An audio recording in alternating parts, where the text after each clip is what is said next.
Hi friends, అందరికీ నమస్కారం. నేను మీ సేవ ఆంజనేయులు, మీ అందరి సేవలో. ఫ్రెండ్స్, ఇవాటి వీడియోలో వైఎస్ఆర్ పెన్షన్ కానుకకు సంబంధించి ఒక కొత్త అప్డేట్తో మీ ముందుకైతే రావడం జరిగింది. ఈ వైఎస్ఆర్ పెన్షన్ కానుక మనం చూసుకున్నట్లయితే ప్రతి నెల 1వ తేదీన వాలంటీర్లు మన ఇంటికి పెన్షన్ అనేది పంపిణీ చేయడం అయితే జరుగుతూ ఉండేది. ఫ్రెండ్స్, ఇప్పుడు కనుక మనం చూసుకున్నట్లయితే ఏప్రిల్ పెన్షన్ అనేది వాలంటీర్లు పెన్షన్ అనేది పంపిణీ చేయకూడదని మన ఎన్నికల కమిషన్ ఆదేశాలు జారీ చేయడం అయితే జరిగింది. ఫ్రెండ్స్, ఇంతకీ ఏప్రిల్ పెన్షన్ అనేది ఎవరు పంపిణీ చేస్తారు, లేకపోతే వాయిదా ఏమైనా వేస్తారా, లేకపోతే మనమే వెళ్ళి ఎక్కడైనా వెళ్ళి తీసుకోవాలన్నా, పూర్తి ఇన్ఫర్మేషన్ నేను ఈ వీడియోలో మీకు ఇవ్వడం అయితే జరుగుతుంది.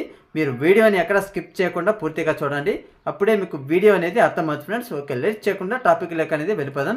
ఏప్రిల్ నెలకు సంబంధించిన పెన్షన్ అనేది గ్రామ వార్డు సచివాలయ సిబ్బంది ఎవరైతే ఉన్నారో వారు పంపిణీ చేయొచ్చు అనేసి మన ఎన్నికల కమిషన్ అయితే పర్మిషన్ ఇవ్వడం అయితే జరిగింది. ఫ్రెండ్స్, కానీ ఈ వైఎస్ఆర్ పెన్షన్ అనేది గ్రామ వార్డు సచివాలయం దగ్గరికి వెళ్ళి తీసుకోవాలా, లేకపోతే వారే ఇంటింటికి వచ్చి పంపిణీ చేస్తారనే అప్డేట్ అయితే ఇంకా ఎటువంటి అప్డేట్ లేదు. ఓకేనా, మీరే సచివాలయం దగ్గరికి వెళ్ళి, మీకు దగ్గరలో ఉన్న సచివాలయంకి వెళ్ళి మీరే పెన్షన్ అనేది తీసుకొని రావాల్సి ఉంటుందని ఇప్పటికైతే అప్డేట్ ఉంది. ఫ్రెండ్స్, ఓకేనా, ఈ వీడియోలో మీకు ఇంతే చెప్పాలి అనుకుంటున్నాను. కాబట్టి మన వీడియో కనుక నచ్చినట్లయితే లైక్ చేయండి, షేర్ కూడా చేయండి.